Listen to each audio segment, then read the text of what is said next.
welcome back to the show. Well, throughout the COVID-19 pandemic, many individuals have been struggling in the issue of mental health. It's been also negatively impacting their lives. Well, as states begin to transition back to a pre-pandemic life, it may also cause some increased anxiety about reopening for many. There's anxiety, there's stress, there's fear, there's worry, sadness, as well as exhaustion. These are some of the things. And not to even mention numbness. Here to share a little bit more about how to deal with these emotional responses to the pandemic, how the impact is affecting people's mental health. We're pleased to be joined by the owner of Washington Heights Wellness, Dr. Rosanna De La Cruz, and glad to have you here, Dr. Rosanna. Thank you, Jamie. Glad to be here as well. Listen, when we talk about this, I talked about this in the intro. I said that going back is a good thing for a lot of people, but for others, there is this anxiety, there's this stress, and this worry. One would think like, okay, things are opening up, things are getting better, but it's actually in some cases really messing with some people's mental health. Absolutely. And any change that we go through, including getting back to the social life, which is also part of our health, can create some discomfort. Then again, that's part of our growth. Change is part of growth. And it is part of what we are here to do, to grow. And so, yes, there is a lot of discomfort going back, especially when we're not certain 100% that the virus is well controlled. Then again, our vaccination rates are much higher. New York has been one of those states with very, very low cases and no deaths for the past few weeks. So we have great statistics that tell us that it's okay to start in a prudent way, continue to interact with our loved ones and become social again. So there is absolutely anxiety behind that. And I'll be sharing some tips on how to manage the transition. Yeah, we're talking about anxiety. Let's talk about stress, because stress is what a lot of people are carrying. And as we carry stress, I don't think that many people understand sometimes the dynamic of what that does and what it causes. So why don't you share with a little bit of our viewers about some of the things that stress causes when it goes unmanaged and unchecked? Absolutely. Stress is one of those factors, is not considered a disease, yet it plays a role in every disorder. What happens when we are constantly stressed, we turn the body into a machine that is causing a whole lot of anxiety. So stress, if you want to see it as the cousin of anxiety or a brother. So when we are constantly stressed, the body doesn't have enough time to recuperate and regenerate from our daily activities. That's why it's important to become stress resilient. And some of the ways that we can see whether stress is playing a major part in our life is when we feel exhausted constantly, whether we rest or not. We have mental fogginess, lack of concentration. Insomnia is one of the reasons, one of the disorders that we can start having if we are constantly stressed. We have to be able to find different ways to relax, because constant high levels of stress can lead to anxiety, which the difference is very simple. If you worry for no reason, if you start feeling numbness, which you mentioned at the beginning, in some parts of your body, you go to the doctor, they say everything checks out. They usually tell you it could be stress or anxiety.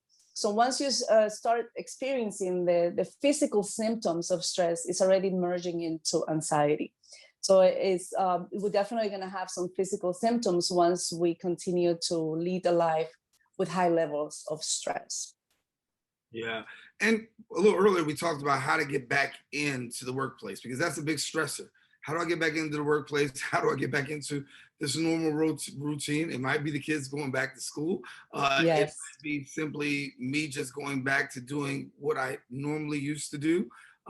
So what are some tips in helping?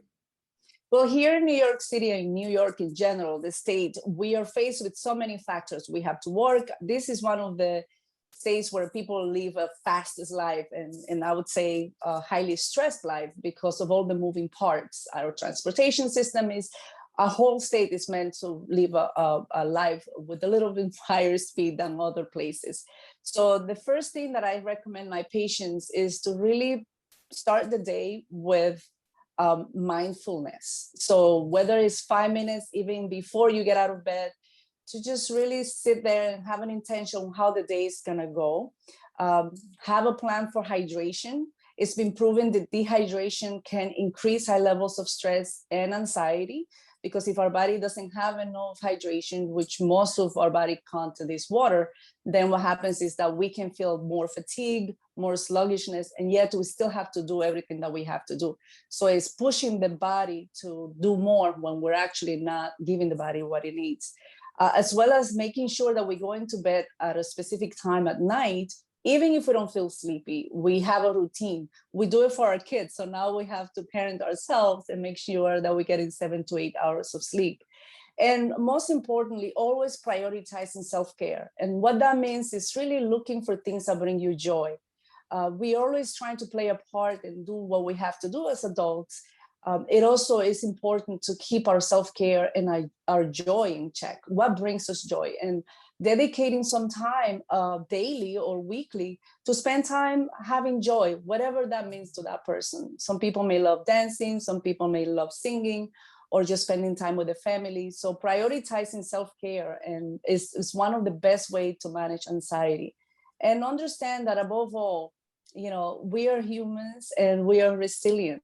Our bodies are constantly healing. The earth is constantly moving, and we're here. We've been here for many, many years, and things always work out for the best. We've gone through so much trauma, so also looking for help, whether it's a support system through counseling, natural medicine, which we treat anxiety here because we know that high levels of anxiety and stress can lead to other disorders such as poor blood circulation, high levels of inflammation, and hormonal imbalances, which you treat very effectively here.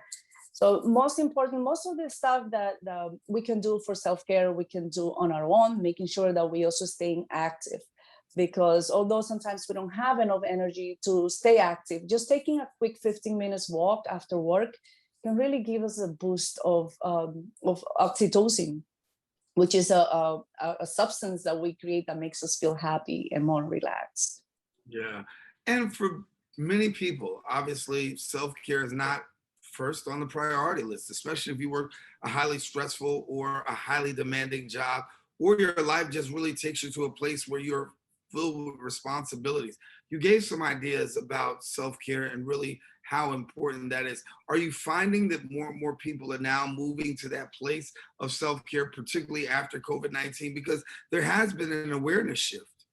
Absolutely. Most of my patients are looking for solutions that don't include necessarily constant medication. And by the way, we do need medication in some cases. If we are at a very high level of anxiety, there are medications that can help, and that can help us get back into what normal is for us. Absolutely. Making time for self-care is almost as important as showing up to work and doing all of the other things we think is most important.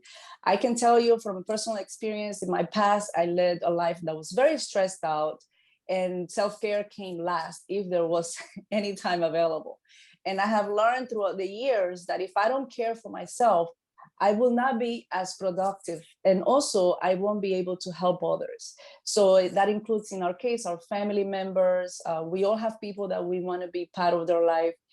So the best way to help others is to help ourselves, so we can be in a place of giving instead of constantly giving without the reserves. At some point, our health is almost like a bank account. If we keep taking and not placing in our savings account, then eventually we're going to go on red. And that's when all of those physical manifestations start to happen: lack of sleep, being very stressed out, the need for some enablers such as coffee and sugar, which will definitely play a part into other chronic conditions. I'm not against coffee, but if you are highly stressed out and you have a lot of anxiety, coffee and sugar are some of those neurotransmitter disruptors that can exacerbate or make our anxiety and stress levels worse.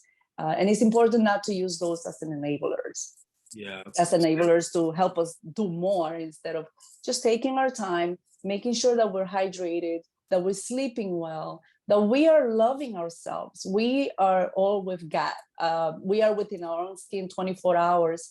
And because of this, it's extremely important that we turn to ourselves and love ourselves more every day with a lot of kindness, but also pay some self-care, which are usually the most simple thing that comes up to your mind, such as, taking 15 minutes rest, or having one more cup of water than you're having on a daily basis, or one more hour. Yeah, those things can really make all the difference, in a person's life. And so I want to thank you for sharing with us. Of course, you'll have to come back, talk a little bit more as we get further out of this pandemic. We're going to need some more resources. So Dr. Rosanna De La Cruz, thank you so much for being with us. Thank you, Jamie. Have a wonderful week, and thank you for having me. It will be an honor to come back. Yes. And I want to tell people, listen, if you want more information for Dr. De La Cruz, do me a favor. You can reach her website at acupuncturelocal.com. Again, acupuncturelocal.com, or you can dial 646-922-7647, and you can get more information coming there.